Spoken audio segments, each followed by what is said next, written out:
mass system, variable mass system.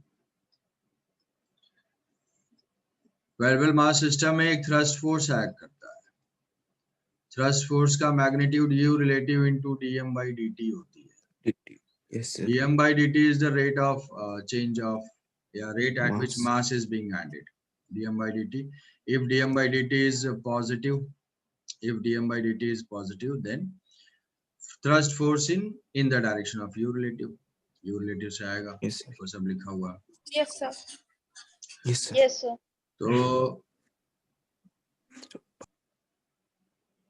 तो ये thrust, हाँ, तो सपोज करो कि एक ऐसे चेन है ग्राउंड पे. ऐसा चेन फॉल कर रहा है और वो चेन जो है वो अभी मान लो एक वेइंग पैन है. ऐसा एक वेइंग पैन है. इस पैन में कोई चेन है, एक uniform chain. It is being lowered with constant speed.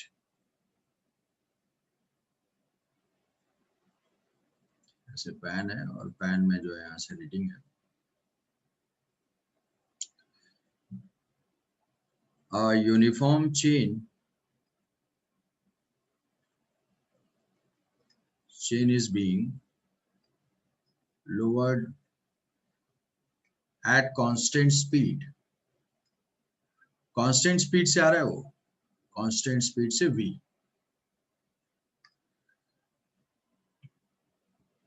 A chain is lowered with constant speed v. So find the reading of weighing machine as a function of time t. Find the reading of weighing machine as a function of time t. इसकी length जो है L है, मास m है और इसकी downward velocity है v. Find reading of weighing machine as function of time. Constant speed से वो जो है लोअर कर रहे हैं, उसको नीचे आ रहा है. ऐसा नहीं, एक्सेलेरेशन नहीं, उसको कांस्टेंट स्पीड से हम लेके आ रहे हैं ऐसे. तो हम बताना है कि इसकी रीडिंग क्या होगी या किसी टाइम पे फोर्स क्या होगा. दोनों सेम ही चीज से पूछा जा सकता है. तो अब इसको एनालाइज करते हैं कि इसमें क्या है. अब एक पॉइंट है कि थोड़ा सा सोचने के बाद हमारे दिमाग में ये आएगा कि ठीक है भाई, चेन अगर लोअर कर रहे हैं तो वेइंग मशीन की रीडिंग क्या होगी. तो क्या वेइंग मशीन की रीडिंग वही होगी जितना पार्ट चेन का वहां पे है. जितना पार्ट चेन का उस वेइंग मशीन पे है, क्या वही रीडिंग होगी. सृष्टि, किसी इंस्टेंट पे कितना मास इसका पैन में है. किसी इंस्टेंट पे कितना मास पैन में है. तो अभी सृष्टि,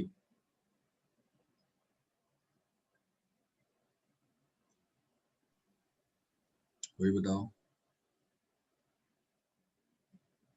v स्पीड से जान रहे हो, v स्पीड से आ रहा है. What is the mass of the chain on in the pan at any time t.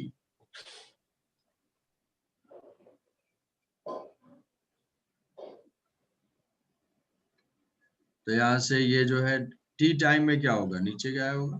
ये कुछ नीचे आया होगा. और हम ये एज्यूम करेंगे कि वो जो है बहुत एक्यूमुलेशन नहीं है, वो साइडवेज जो है, जो एक्स्ट्रा चेन है वो साइडवेज चलता जा रहा है. यूनिफॉर्म चेन है ये. तो ये ऐसे आया और कुछ पोर्शन जो है वो यहाँ पे एक्यूमुलेट हुआ है. अभी भी आ रहा है सर. अगर हम लोग accumulated पोर्शन को अगर हम लोग x लेते हैं तो m/l into x हो जाएगा मतलब. हाँ, तो x लेते हैं तो x is equal to vt. x लेते हैं. Yes sir. तो चेन क्या इसकी रीडिंग वही हो जाएगी. क्या उसकी चेन की रीडिंग वही होगी जितना वेट वहां पे है, या उससे कम होगी या उससे ज्यादा होगी. जैसे मान लो कि अगर 1 kg पोर्शन है, मान लिया 4 kg का है चेन और चेन का 1 kg केवल पैन के ऊपर है, तो क्या उसकी रीडिंग 1 kg होगी, 1 kg से ज्यादा होगी या 1 kg से कम? सर ज्यादा होगी शायद। ज्यादा क्यों होगी? ज्यादा क्यों होगी? ठीक है, सर क्योंकि उससे ऑलरेडी अटैच्ड ऊपर में है और उसकी वेलोसिटी भी है, मतलब वो आ रही है। ठीक है, ठीक है। जो सिस्टम, जो भी हम सिस्टम अगर इस पे लेते हैं, कांस्टेंट रेट से मास इंक्रीज करेगा। कांस्टेंट रेट से जो जो सिस्टम है, कौन सा सिस्टम है, हमें फोर्स फाइंड करने के लिए या रिएक्शन फाइंड करने के लिए क्या करेंगे, हमारा ये सिस्टम है। फैन की अगर रीडिंग फाइंड करनी है तो जो भी सिस्टम है हमारा, उस सिस्टम के ऊपर हम फ्री बॉडी डायग्राम बनाएंगे। तो यहाँ से ये जो नॉर्मल रिएक्शन होगा और ये जो यस सर। किसी इंस्टेंट पे जो होगा mg m1 into g, where m1 is equal to mass at any time t, mass at any time।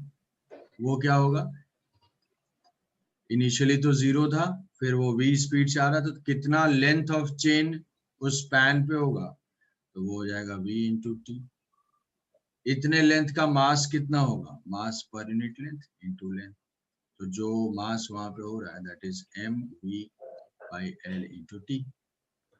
या हम इसकी लीनियर मास डेंसिटी भी लिख सकते हैं। लीनियर मास डेंसिटी क्या होगा, lambda, lambda is equal to mass पर यूनिट लेंथ m/l। तो इस चीज को हम लिख सकते हैं m1 is equal to lambda v into t। तो ये जो एक नॉर्मल रिएक्शन है, इस सिस्टम का हमने फ्री बॉडी डायग्राम बनाया, यहाँ से नॉर्मल रिएक्शन है, यहाँ से mg है, ये फोर्स ऐड करा, यही रीडिंग ऑफ द पैन होगी। वेइंग मशीन क्या मेजर करता है, नॉर्मल रिएक्शन मेजर करता है, तो ये नॉर्मल रिएक्शन होगा। बट ये सिस्टम का मास कांस्टेंट नहीं है, इस सिस्टम में फर्दर जो है एवरी इंस्टेंट पे कुछ न कुछ लिंक, कुछ न कुछ मास ऐड हो रहा है। मास ऐड हो रहा है तो जो एक्स्ट्रा मास आ रहा है, जो इनकमिंग मास है, वो अपने साथ कुछ मोमेंटम लेके आ रहा है, dm into v मोमेंटम लेके आ रहा है, और फिर आके इसमें एक्युमुलेट हो जा रहा है, तो वो अपना मोमेंटम ट्रांसफर कर दे रहा है। तो कभी भी जब मोमेंटम ट्रांसफर होगा तो फोर्स होगा, तो एक्चुअल में क्या होगा, इनकमिंग मास के वजह से जो थ्रस्ट फोर्स होगा, वो थ्रस्ट फोर्स की वजह से रीडिंग क्या होगी, इस m1g से ज्यादा हो जाएगी। तुम्हें पता है कि भाई क्या है, thrust force is equal to u relative into dm by dt। here mass of the system yes is sir. increasing, dm by dt is positive, so thrust force is in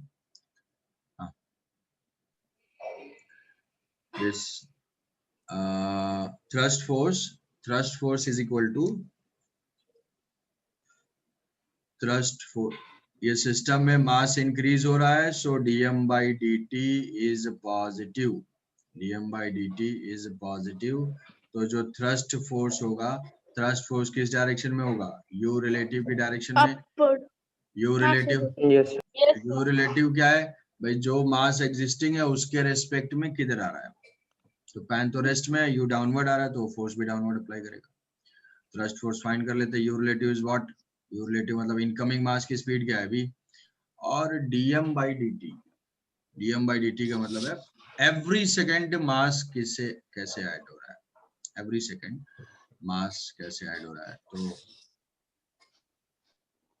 dm by dt कैसे find करेंगे भाई, dm by dt यहाँ से, जैसे कोई भी मास किसी भी dt इंस्टेंट में, मान लो dm मास ऐड हो रहा है, dt इंस्टेंट में dm मास ऐड हो रहा है, ऐसे हमें फाइंड करना है dm by dt। तो नॉर्मल रिएक्शन यहाँ से क्या हो जाएगी, f thrust प्लस m1g, मतलब ये एक्स्ट्रा क्यों आ रहा है, वेरिएबल मास सिस्टम की वजह से। अब u रिलेटिव तो तुम्हें पता है भाई, इनकमिंग मास किस स्पीड से आ रहा है, ये तो रेस्ट में है, कांस्टेंट स्पीड से लोअर कर रहे हैं, ये तो v से आ रहा है, into dm by dt। V से आ रहा है। ये यस हो सर। जाएगा u रिलेटिव मतलब v into dm by dt plus lambda vt into g, ये तो फाइंड कर लिया है यहाँ पे। अब dm जो है, dt टाइम इंटरवल में dm मास है, तो उसको क्या लिख सकते हैं, v स्पीड से आ रहा है, तो v इंटू dx लेंथ आ रहा है या dy लेंथ आ रहा है, जो भी है, v इंटू dx, इतनी लेंथ आई, इतना मास आया, divided by dt plus lambda vtg, lambda vtg। तो यहाँ से देखोगे ये आ जाएगा dx by dt v into v lambda into dx by dt. dx by dt is what? Link किस स्पीड से आ रहा है? dx by dt यानी ये माना ना कि dx पोर्शन जो है वो dt टाइम में आके यहाँ पे गिर जा रहा है. dm by dt को फाइंड करने के लिए ये dx लेंथ है, ये dx लेंथ जो है टोटल dt टाइम में नीचे आ गया. तो ये क्या dx by dt क्या वेलोसिटी तो बता रही है इसकी. तो dx by dt कांस्टेंट है, dx by dt यहाँ पे पुट कर दिया v plus lambda vgt. So v into ये हो जाएगी velocity, so v square lambda plus. Sir हाँ बोलो. सर आप डीएम के प्लेस में v d x into lambda जो पुट किए हैं हाँ सर, टी के जगह पर आपने डीएक्स पुट किया. टी के जगह पे नहीं, डीएम जो है वो कितना होगा कुछ dt टाइम में, यार एक मिनट सही बोल रहा है.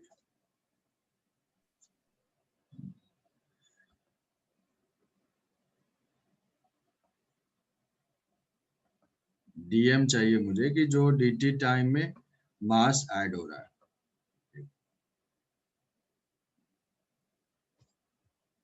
dt time dm by dt किस रेट से मास ऐड हो रहा है. तो मैं मानता हूँ dt टाइम में dm मास ऐड हो रहा है, dm मास ऐड हो रहा है dt टाइम इंटरवल में. छोटे से टाइम इंटरवल में कितना मास ऐड हो रहा है, तो वो क्या हो जाएगी v into dm. v into dt में कितना लेंथ ट्रेवल होगा, चेन तो कांस्टेंट स्पीड से जा रहा है, तो v into Yes, sir. dt, v into dt उतना लेंथ ट्रेवल होगा और इंटू मास पर यूनिट लेंथ, वही हो जाएगा dm. dm is equal to v into dt is the length जितना फॉल होगा इंटू Yes, sir. मास पर यूनिट लेंथ जिसको बोल देंगे लैम्डा, यही हो जाएगा dm. Yes, sir. तो ये हो जाएगा sir. Yes, sir. v into dm by dt is equal to v dt is the length into mass पर unit length divided by dt plus lambda vgt Lambda v. Plus ये हो जाएगा lambda vgt. ये dt cancel out हो जाएगा, ये हो जाएगा v square V square lambda. v square square lambda lambda. Plus lambda vgt. तो ये है normal reaction. v square lambda is thrust force is v square lambda. ये हो जाएगी इसकी रीडिंग. मास के टर्म्स में अगर हमें लिखना है तो मास हो जाएगा मास पर unit length m by l into Yes, v sir. Plus m by l into vgt. तो यही रीडिंग हो जाएगी इसकी.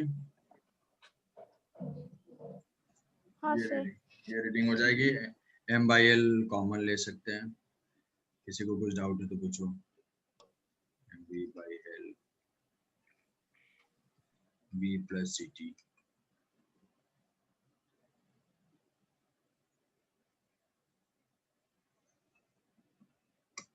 तो ये वेरिएबल मास था. वेरिएबल मास में जो पैन के ऊपर है वहां मास बढ़ रहा है, तो थ्रस्ट फोर्स का एक्सप्रेशन ये है v square into lambda.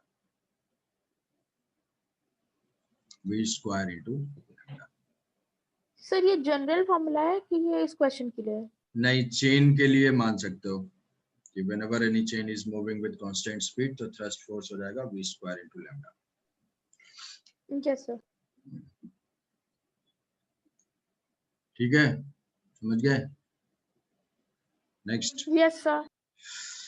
Yes, sir. Yes, sir. ये जो है चेन, फॉलिंग ऑफ चेन, ये एक वेरिएबल मास सिस्टम है. दूसरा वो बोगी वाला जो है क्वेश्चन, वो भी एक वेरिएबल मास सिस्टम है. हमारे ट्रेन से मास डिटैच हो रहा है, तो उसमें एक पॉइंट मुझे यही उम्मीद थी कि तुम्हें याद नहीं होगा कि किसी भी मूविंग फ्रेम से अगर कोई पॉइंट डिटैच होता है तो due to contact, due to inertia, जो डिटैच मास होगा वेलोसिटी ट्रांसफर हो जाएगा. सेम वेलोसिटी Transfer ट्रांसफर हो जाएगी. तो यहाँ से ये 3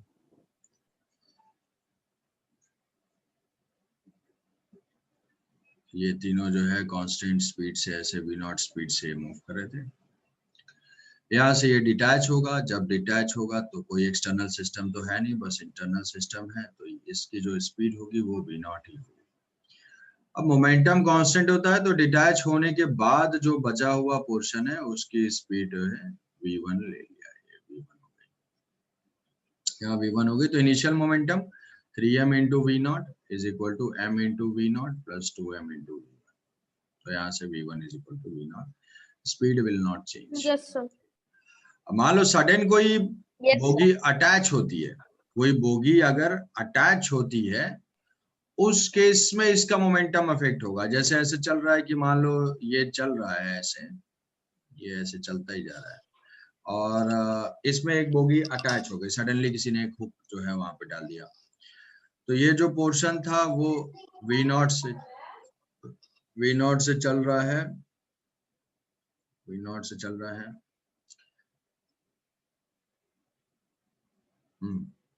ये वी नॉट से है और ये 0 पे है, ये रेस्ट पे है। नेक्स्ट इंस्टेंट में क्या हो गया कि इसको इसके साथ अटैच कर दिया गया। नेक्स्ट इंस्टेंट में अटैच किया गया, तो अब जो भी होगी ये सेम स्पीड से मूव करेंगे, सेम स्पीड से यस मूव। सर। तो ऐसे केस में ये मास अगर हम इनका सेम लेते हैं तो ये m m m ये कुछ v डैश हो जाएगा, उसमें स्पीड डिक्रीज कर जाएगी, है ना। यहाँ हाँ पे सर। Initial momentum 2m into v naught is equal to 3m into v1, so here v1 is equal to 2v naught by 3। यहाँ पे स्पीड डिक्रीज हो जाएगी, यहाँ पे स्पीड डिक्रीज हो जाएगी, बट यस सर। मूविंग से Yes, अगर sir. कुछ होता है तो सेम ही रहेगा। सेम रहेगा। तो ये वेरिएबल मास सिस्टम था। वेरिएबल मास सिस्टम में अब जनरल, अब एक और अप्रोच प्रॉब्लम सॉल्व करने के लिए, centre of mass frame of reference.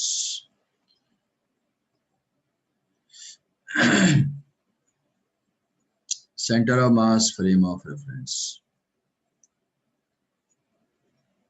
Frame of reference. तो जैसे कि फ्रेम ऑफ रेफरेंस का इंपॉर्टेंस स्यूडो फोर्स में हमने डिस्कस किया।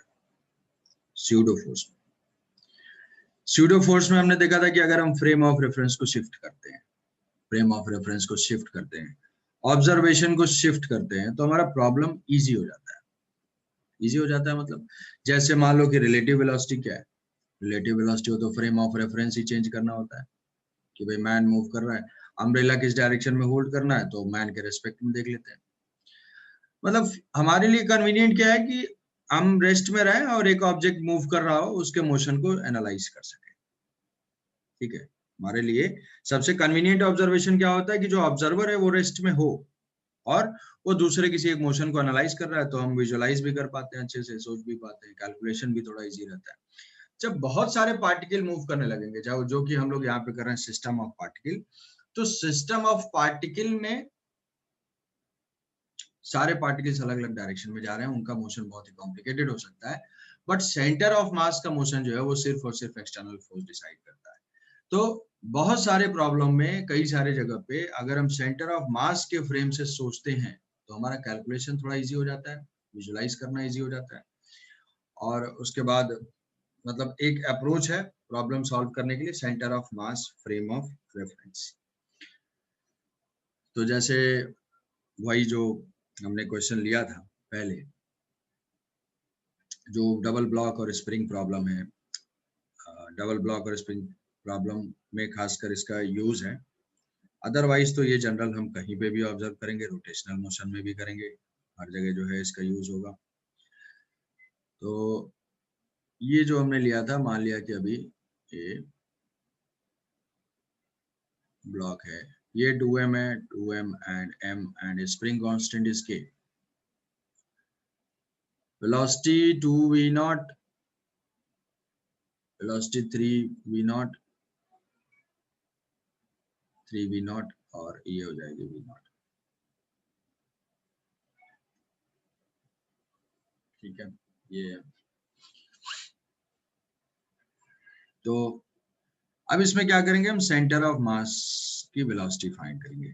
वेलोसिटी ऑफ सेंटर ऑफ मास। हमारा क्वेश्चन क्या था, वही maximum compression, maximum elongation. But अब हम इसको ऑब्जर्व करेंगे सेंटर ऑफ मास के फ्रेम ऑफ रेफरेंस से। Centre of mass observation point होगा, तो centre of mass observation point होगा तो मतलब हम सेंटर ऑफ मास के रेस्पेक्ट में वेलोसिटी ले लेंगे, सेंटर ऑफ मास के रेस्पेक्ट में एक्सीलरेशन ले लेंगे, सब कुछ सेंटर ऑफ मास के फ्रेम ऑफ रेफरेंस से लिखेंगे और फिर इसको सॉल्व करेंगे। तो पहला क्वेश्चन था कि find velocity of centre of mass, find VCM. VCM ने फाइंड किया था m1 v1, तो ये हो जाएगा 3m v0 minus 2m v0 divided by 3। तो ये होगा m v0 by 3m, m v0 by 3m, mm cancel out हो जाएगा, VCM is equal to v0 by 3। Positive का मतलब क्या है कि centre of mass is moving towards right, centre of mass moving towards right. What is acceleration of centre of mass? Acceleration of centre of mass तो कुछ नहीं है, कोई फोर्स नहीं है इस पे, तो acceleration of centre of mass तो 0 है। तो जो भी, अगर मान लो हम सेंटर ऑफ मास फ्रेम की बात करते हैं तो वो फ्रेम कैसा होगा, इनर्शियल फ्रेम ऑफ रेफरेंस होगा या नॉन इनर्शियल? तो इनर्शियल फ्रेम क्या होता है?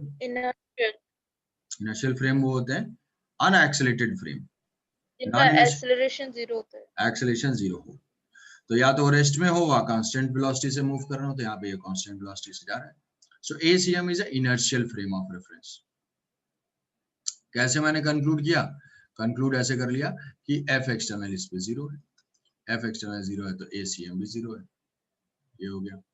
अब मैं फ्रेम ऑफ रेफरेंस दोनों मासेस को ऑब्जर्व करूंगा, frame of reference of centre of mass, COM frame, COM frame. तो बुक्स वगैरह देखोगे तो वहां पे शायद कहीं पे C फ्रेम ऑफ रेफरेंस भी ऐसा बोला रहता है। तो अब हम इसकी वेलोसिटी को देखते हैं। अब सेंटर ऑफ मास की तो वेलोसिटी थी v0 बाई 3, कहीं पे होगा v0 बाई 3, और ये तो जा रहा था 3 v0 से, और ये जो था ये था v0 से, और ये 2m है और ये m। With respect to centre of mass हमें वेलोसिटी फाइंड करनी है, तो सेंटर ऑफ मास के फ्रेम में जाएंगे तो सेंटर ऑफ मास तो रेस्ट में आ जाएगा। इसको रेस्ट में लाने के लिए मुझे वेलोसिटी v0 बाई 3 इस पे ऐड करनी पड़ेगी, अभी तो सेंटर ऑफ मास रेस्ट में आएगा, अपोजिट वेक्टर ऐड करना पड़ेगा। तो दोनों मासेस पे भी क्या करेंगे, सेम वेक्टर ऐड कर देंगे, मतलब v0 बाई 3 यहाँ भी ऐड कर दिया और v0 बाई 3 यहाँ भी ऐड कर दिया। क्या ये समझ पा रहे हो? किसी को डाउट सर? लेकिन सेंटर मास तो उसी पोजीशन में रहेगा ना है? पहले ये वेलोसिटी फाइंड कर पाए, हमें फाइंड करना है velocity of the block with respect to centre of mass. ये चीज समझ पा रहे हो? हमने वेलोसिटी फाइंड किया, velocity with respect to centre of mass, ठीक है। तो मतलब किसी भी फ्रेम में जाते हैं, जो भी ऑब्जर्वर होता है वो अपने आप को रेस्ट में मानता है, वो रेस्ट में होता है। मतलब हमें क्या करना है, सेंटर ऑफ मास को स्टैचू टाइप का करना है, सेंटर ऑफ मास को हम रोकते हैं, उसको स्टैचू कर दिया। तो इसको रोकने के लिए v0 बाई 3 अपोजिट में ऐड किया, सेम v0 बाई 3 बाकी मासेस पे भी ऐड करना होगा, सो दैट कि सिस्टम बिल्कुल अनचेंज्ड है, सारा कुछ एक ही हिसाब से हो जाए। तो अब सेंटर ऑफ मास के फ्रेम में ये हो जाएगी चीजें, ये m होगा और ये हो जाएगा 2m। तो ये 3v0, ये वेलोसिटी हो जाए 3v0 माइनस v0 बाई 3, तो 8v0 बाई 3, 8v0 बाई 3, और ये हो जाएगा v0 प्लस v0 बाई 3, तो 3 plus 4v0 by 3, 4v0 by 3, 4v0।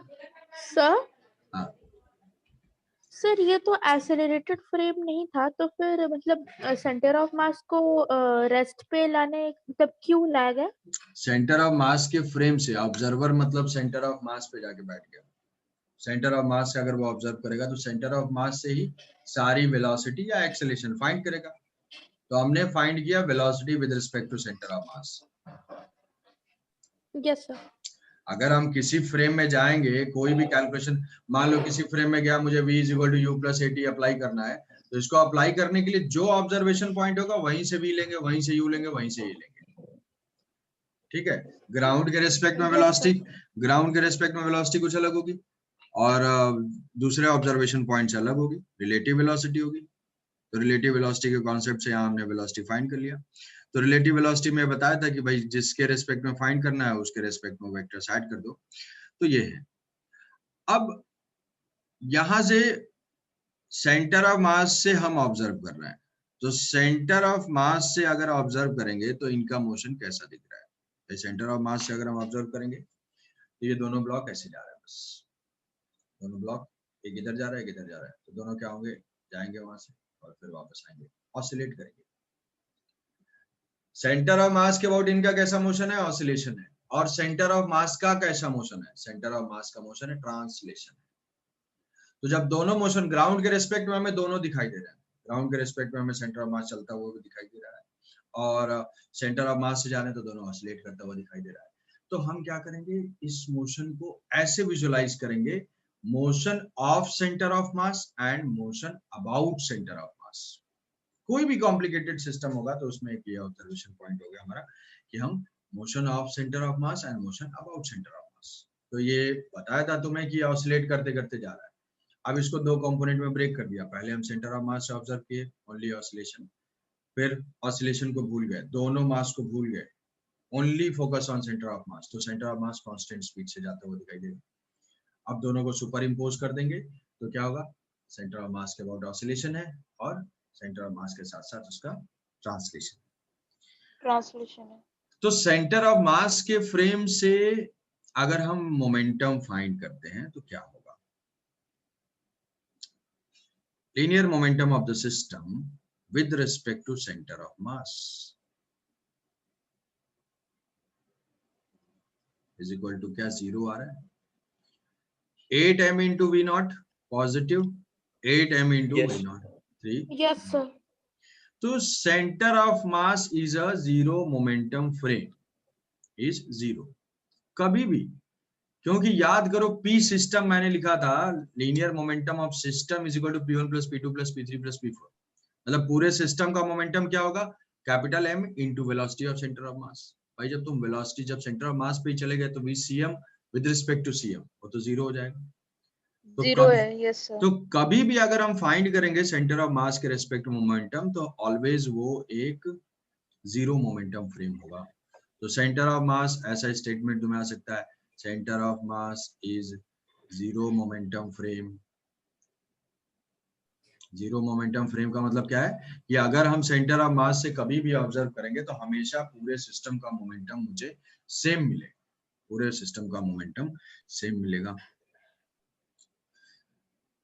अब इसमें क्या फाइंड करना भाई, अब इसमें फाइंड करना है कि बाकी सेंटर ऑफ मास के मोशन को भूल जाओ, अब ऑब्जर्वेशन हो गया सेंटर ऑफ मास से, तो सेंटर ऑफ मास के मोशन को भूल गए, सेंटर ऑफ मास से क्या दिखाई दे रहा है, दोनों ब्लॉक ऑसिलेट कर रहे हैं, दोनों ब्लॉक ऑसिलेट कर रहे हैं।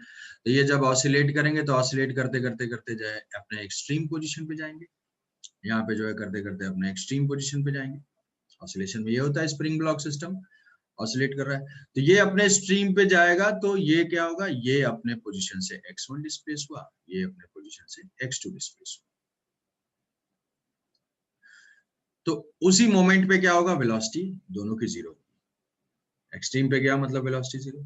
अब इसमें एक और क्वेश्चन है कि क्या दोनों की वेलोसिटी एक ही साथ जीरो होगी, क्या अलग अलग टाइम पे होगी? अगर दोनों की वेलोसिटी एक साथ जीरो नहीं होगी, दोनों एक साथ नहीं रुकेंगे, तब सेंटर ऑफ मास के फ्रेम में सेंटर ऑफ मास की कुछ वेलोसिटी आ जाएगी। नहीं समझ में? Yes sir. कि अगर एक मूव कर रहा है एक रुक गया है तो m1 v1 plus m2 v2 से कुछ वेलोसिटी आ जाएगी। ये हम ऑब्जर्व कर रहे हैं सेंटर ऑफ मास से, और वो तो रेस्ट में है। वो सेंटर ऑफ मास अगर रेस्ट में, सेंटर ऑफ मास अगर रेस्ट में है तो मतलब दोनों अगर मूव कर रहे हैं तो देखो दोनों अपोजिट डायरेक्शन में जा रहे हैं, अपोजिट डायरेक्शन में। सेंटर ऑफ मास से अगर अभी तुम याद कर पाओगे सारी पिछली चीजों को, तो यहाँ से ये जो है m1 था और ये r1, ये m2 है, ये r2 है, तो m1 r1 is equal to m2 r2 centre of mass से ऑब्जर्व किया था। इसी को डिफरेंशिएट कर देंगे तो m1 v1 is equal to m2 v2। इसका मतलब क्या है, यही तो है zero momentum frame. m1 v1 ही तो एक पार्टिकल का मोमेंटम है, m2 v2 तो दूसरे पार्टिकल का मोमेंटम है, और दोनों के डायरेक्शन अपोजिट है, मैग्नीट्यूड सेम है, तो वो जीरो हो गया। तो अगर अगर ऐसा नहीं होगा तो फिर मोमेंटम जीरो नहीं होगा भाई। अगर ये रेस्ट में आ रहा है किसी मोमेंट पे, v1 अगर जीरो हो रहा है तो v2 भी साइमल्टेनियसली जीरो होना चाहिए, v2 भी साइमल्टेनियसली जीरो होना चाहिए। तो उसी इंस्टेंट पे एक्सटेंशन मैक्सिमम होगा।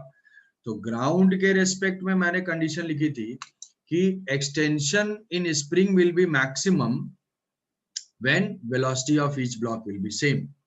और सेंटर ऑफ मास फ्रेम में हम क्या कंडीशन लिखेंगे? In centre of mass frame extension और compression will be maximum when velocity of each block is zero. Centre of mass frame में वेलोसिटी जीरो हो जाए हर ब्लॉक की, तब मैक्सिमम कंप्रेशन होगा, और ग्राउंड फ्रेम में दोनों की वेलोसिटी सेम हो जाए। पॉइंट समझ में आ रहा है? सेंटर ऑफ मास फ्रेम में हम लोग चले गए और यहाँ से जो है एनालाइज किया। अब सेंटर ऑफ मास मूव कर रहा है स्ट्रेट लाइन में, उसके बाद उस मोशन को भूल जाओ, सिर्फ सेंटर ऑफ मास के अबाउट सोचो।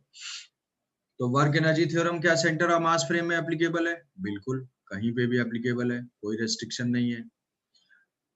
तो यहाँ पे from work energy theorem same question को सॉल्व कर रहे हैं हम लोग। Work from work energy theorem, work done by gravity plus work done by normal plus work done by spring is equal to change in kinetic energy. Gravity normal का work done zero, spring का work done होगा वो हो जाएगा half के x initial square minus x final square. X final square मतलब x1 plus x2 spring में compression हुआ, जिसको भी डाउट हो रहा होगा, ठीक है, ज्यादा होशियार बनने की जरूरत नहीं है, पूछ लेना। x1 प्लस x2 क्या है? दोनों में एक्सटेंशन है, तो यही मैक्सिमम एक्सटेंशन है, तो नेचुरल लेंथ से इतनी चेंज है। तो हाफ के x initial square minus final square, disconnect होगा, रिकनेक्ट कर लोगे। कुछ इंपॉर्टेंट की पॉइंट्स बताऊंगा, जो चीफ गेस्ट हैं वो भी थोड़ा रिकनेक्ट कर लेंगे, कस्ट कर लेंगे। हाफ फाइनल काइनेटिक एनर्जी तो ब्लॉक जीरो, ब्लॉक रेस्ट में ही आ जाएगा, तो zero minus initial kinetic energy half m into 8v0/3 का whole square plus half 2m into 4v0/3 का होल स्क्वायर। ऐसे ये हो जाएगा क्वेश्चन। तो यहाँ से माइनस है, ये माइनस है, माइनस माइनस कैंसिल आउट हो जाएगा। इसी क्वेश्चन को हाँ सर वो वर्क डन बाय स्प्रिंग का इक्वेशन वो कैसे लिखे, एक और बार रिपीट कर दीजिएगा। हाफ के x initial square minus x final square. तो इनिशियली तो नेचुरल लेंथ पे है, फाइनली